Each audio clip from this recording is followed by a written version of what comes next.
আবার আবার একেবারে উত্তেজনা কংগ্রেসের অভিযান ঘিরে উত্তেজনা পুলিশের সঙ্গে ধস্তাধস্তি ব্যারিকেড ভেঙে এগিয়ে যাওয়ার চেষ্টা। এতক্ষণ তো অধীর চৌধুরী বসেছিলেন, শান্ত ছিল পরিস্থিতি, কেন এরকম পরিস্থিতি উত্তেজনা পূর্ণ হয়ে উঠলো? কথা বলবো প্রতিনিধি ইরনের সঙ্গে। ইরন, হঠাৎ কেন উত্তেজনা?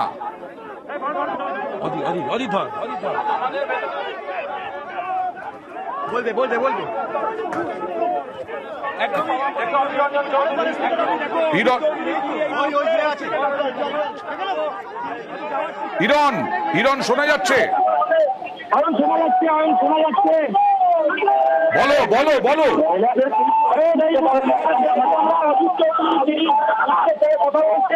না, আমরা কিছু শুনতে পাচ্ছি না তোমার কথা। তুমি বরং বুমটা এগিয়ে দাও। পুলিশের সঙ্গে অধীর চৌধুরী কি কথা বলছেন সেইটা যদি নিউজ 18 বাংলার দর্শকদেরকে শোনাতে পারি।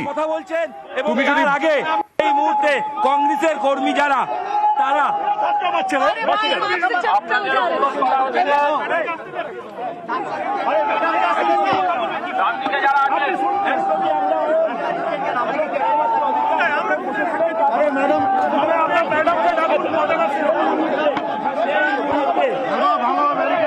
সেই মুহূর্তে আবার কিন্তু কংগ্রেস কর্মীরা একদিকে ব্যারিকেড ভাঙার প্রচেষ্টা করছেন। এই ছবিটা দেখাবো, এই ছবিটা অধীর চৌধুরী যখন কথা বলছেন নয়ন, তখন উল্টো দিকে মহিলা কর্মীরা রয়েছেন, তারা কিন্তু এই মুহূর্তে ব্যারিকেড ভাঙার চেষ্টা করছেন। আচমকা তারা উত্তপ্ত হয়েছেন, কিছুক্ষণ বসার পরে কিন্তু তারা এই মুহূর্তে আবার ব্যারিকেড ভাঙার চেষ্টা করছেন এবং সেই ছবিটা কিন্তু আমি দেখাচ্ছি। একদিকে অধীর চৌধুরী কথা বলছেন, পুলিশের সঙ্গে ঠিক তার পাশে কংগ্রেসের কর্মী যারা তারা কিন্তু ব্যারিকেড ভেঙে এগিয়ে যাওয়ার চেষ্টা করছেন এবং রীতিমতো কিন্তু মহিলা পুলিশের সঙ্গে ধস্তাধস্তি, কংগ্রেস কর্মীদের মহিলা পুলিশের সঙ্গে ধস্তাধস্তি, সেই ছবি কিন্তু আমরা এই মুহূর্তে দেখাচ্ছি, একদম দেখতেই পাচ্ছ। এবং অধীরদা এই মুহূর্তে তিনি একেবারে আমরা দেখতে পাচ্ছি আবার উত্তেজনা। এই মুহূর্তে যথেষ্ট উত্তেজনা, এই মুহূর্তে উত্তেজনা, কারণ কংগ্রেস কর্মী সমর্থকরা তারা ব্যারিকেড ভাঙার চেষ্টা করছেন। ব্যারিকেড ভাঙার চেষ্টা করতেই একেবারে পুলিশের সঙ্গে ধস্তাধস্তি। প্রদেশ কংগ্রেস সভাপতি অধীর রঞ্জন চৌধুরী তিনি বসেছিলেন, অবস্থানে বসেছিলেন। হঠাৎ করে কংগ্রেস কর্মী সমর্থকরা উত্তেজিত হয়ে গেলেন, ব্যারিকেড ভাঙার চেষ্টা করলেন। সরবেরিয়া থেকে হেঁটে রামপুর পর্যন্ত এসেছিলেন, প্রথম ব্যারিকেড পর্যন্ত অধীর চৌধুরী। তখন আমরা জানার চেষ্টা করেছিলাম যে তাদের কি পরিকল্পনা, তারা কি ব্যারিকেড ভেঙে এগোনোর চেষ্টা করবেন, সন্দেশখালী যাওয়া প্রতিজ্ঞাবদ্ধ তারা। তখন কিছু বলেননি, কিন্তু তারপরে দেখলাম পুলিশের সঙ্গে কথা, কোন রকম তর্কাতর্কি বচসা হলো না। অধীর রঞ্জন চৌধুরী বসে পড়লেন, কংগ্রেসের নেতৃত্বের সঙ্গে অধীর রঞ্জন চৌধুরী অবস্থানে বসলেন। কিন্তু এই মুহূর্তে যথেষ্ট উত্তেজনা। হ্যাঁ ইরন, যদি শোনা যায় তাহলে এখনকার অধীর রঞ্জন চৌধুরী কি বলছেন দেখি। Why we are being prevented from going inside? What is the reason behind it? It is up to you to reply myself. তোমাদের সরাসরি শোনাবো, পুলিশের সঙ্গে Adhir Chowdhury conversation. We don't have any remote intention to disturb you. আমরা এর বাইরে আর যেতে দিতে পারবো না। 140 বলেছে, প্লিজ 140 বলে তাহলে চারজন চালাও করুন। চারজন যদি যাও চারজন চালাও করুন। ভালো করে 140 করতে বলুন, না নাম্বার দেন। আপনি তাহলে চারজন চালাও। There is no number in that 144 in your book. Yes, it has been there. Please. आप नहीं बोलने से नहीं होगा। देखिए এখান থেকে আছে একজন। कोर्ट तो बोल दिया कि नहीं है। आपसे আছে এখানে আছে। हमने এই জায়গাতে আছে স্যার, আমি বলছি একদম আছে। এই যে ম্যাডাম দেখেন, ম্যাডাম দেখুন একদম আছে, আপনি বললে হবে না। আর আমরা কোনো আর্মস নিয়ে যাচ্ছি না, উগ্রবাদী নয়। আমরা কি সংবিধান তো এই মুহূর্তে অধীর চৌধুরী সংবিধান দেখাচ্ছেন। অধীর চৌধুরী অয়ন দেখাবো।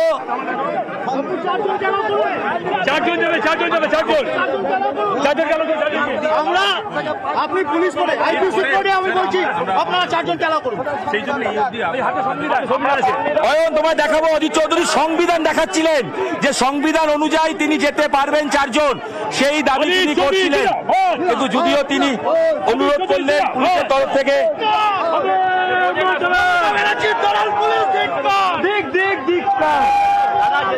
এখন কি অধীর রঞ্জন চৌধুরী এবার ফিরে যাচ্ছেন ইরন?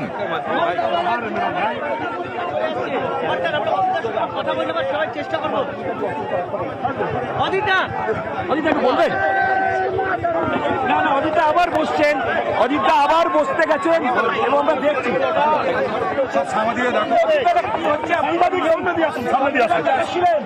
সাংবাদিকদের অনুরোধ করা হচ্ছে আপনারা আচ্ছা, সাংবাদিক বৈঠক করবেন, সাংবাদিক সম্মেলন করবেন। এই মুহূর্তে সাংবাদিকদের মুখোমুখি হবেন অধীর চৌধুরী। আপনি তো আইনের কথা বললেন, 144 ধারায় যে কজন যেতে পারে। সবাইকে একসাথে ডাকতে চাইছেন অধীর চৌধুরী। পুলিশের সঙ্গে তর্কাতর্কি, বচসা, সংবিধান দেখানো, 144 ধারা মানে কি সব তুলে ধরা, এবং তা সত্ত্বেও পুলিশের বাধা নিয়ে ব্যাপক বচসা। এবার অধীর চৌধুরী কি বলেন দেখি।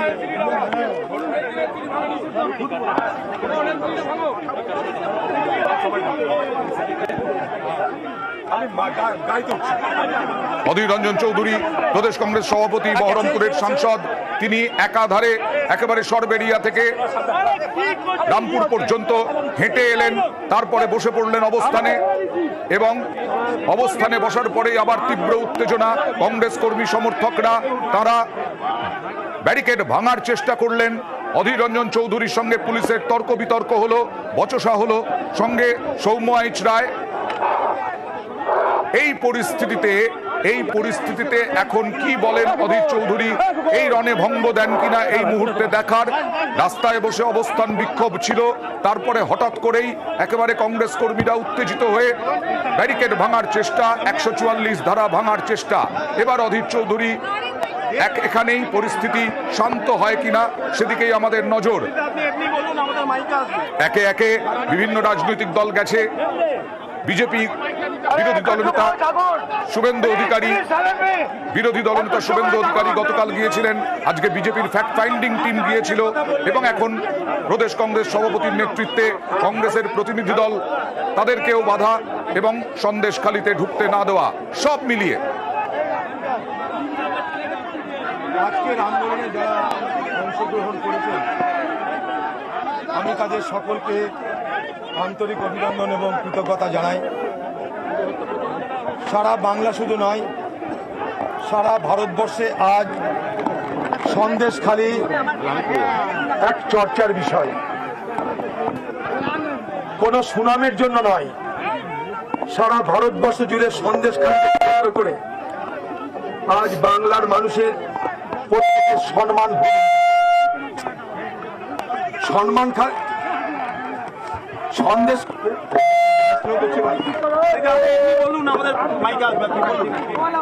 ভাই, আমি আপনাদের জন্য বলছি না,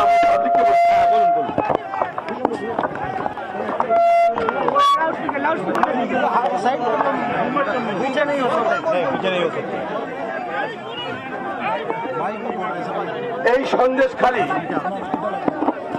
এখানকার পঞ্চায়েত, এখানকার পঞ্চায়েত সমিতি, এখানকার জেলা পরিষদ, এখানকার এমএলএ, এমপি, বাংলা সরকার সমস্ত কিছু পরিচালনা করে তৃণমূল পার্টি। এবং একদিন নয়, বছরের পর বছর ধরে তারা সারা বাংলাকে যখন শাসন করছে, সন্দেশখালিকেও শাসন করছে। এই সন্দেশখালির বুকে যখন বাংলার মা বোনেদের সেই ভয়ঙ্কর দিনগুলোর কাহিনী প্রকাশ পাচ্ছে, তখন আমরা প্রত্যেকে লজ্জিত হচ্ছি, আমাদের প্রত্যেকের বিবেকে দংশন হচ্ছে। আমরা এটা মানতে পারছি না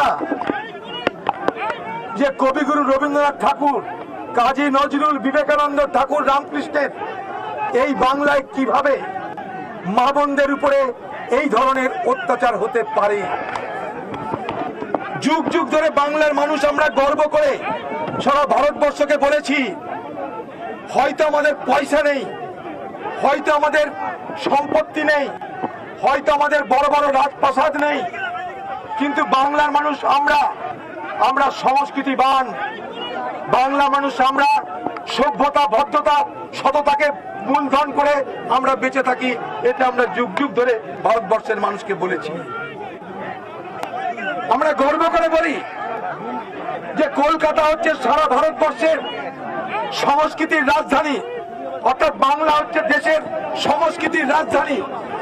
যেমন বোম্বেকে বলা হয় বাণিজ্যের রাজধানী, দিল্লিকে বলা হয় রাজনীতির রাজধানী, তেমনি বাংলাকে বলা হয় সংস্কৃতির রাজধানী। আজকে সেই বাংলায় কোন সংস্কৃতির মধ্যে আমরা জীবন যাপন করছি সন্দেশখালী তার জ্বলন্ত প্রমাণ। একটা ঘটনা, সেই ঘটনাকে ধামাচাপা দেওয়ার কেন এত চেষ্টা? আমাদের প্রশ্নটা কিন্তু এই জায়গাটায়। আমরা এখানটা কোনো বোমা গুলি পিস্তল নিয়ে আসিনি।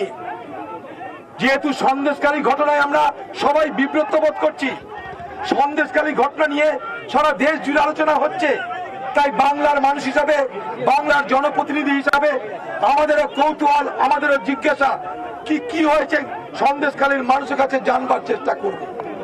এটার মধ্যে কোনো অন্যায় আছে? এটার মধ্যে কোনো অপরাধ আছে? এখানকার পুলিশ বাহিনী, সরকার ড্রোন উড়িয়ে সব দেখছেন। এখানে কোনো বোমাবাজি করতে আসেনি। আমরা ভদ্রভাবে বলতে এসেছিলাম সন্দেশখালীতে প্রবেশ কেন আমাদের জন্য নিষিদ্ধ। হাইকোর্ট বলছে 144 ধারা উঠিয়ে দাও। তারপরেও এখানকার পুলিশ শতপবিত্র হয়ে তৃণমূল নেত্রী মমতা ব্যানার্জির নির্দেশে এখানে বিভিন্ন জায়গায় 144 ধারা জারি করেছে। সেটাও তো পুলিশ বলতে পারে নাকি? পুলিশের তো উচিত যেখানে ব্যারিকেড করেছেন সেখানে মাইক রাখা, মাইক রেখে বলে দেওয়া যে এখানে 144 ধারা আপনারা এগোবেন না। আপনারা তারও ব্যাখ্যা দিতে পারছেন না।